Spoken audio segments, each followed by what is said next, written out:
آیا می‌دانی در روز قیامت دوست نیکو کسی را که او در جهنم است بیرون می آورد و او را به بهشت می برد.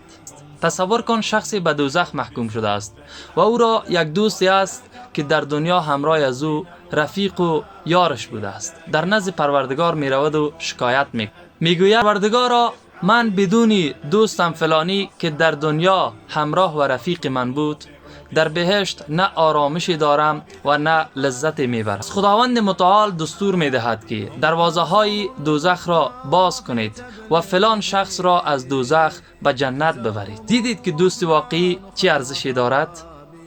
دیدید که مقام و عظمت رفیق واقعی چگونه است؟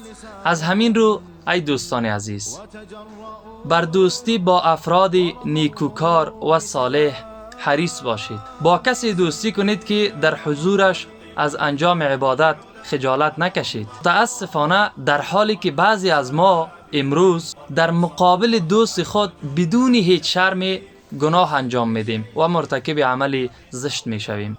پناه بر خدا.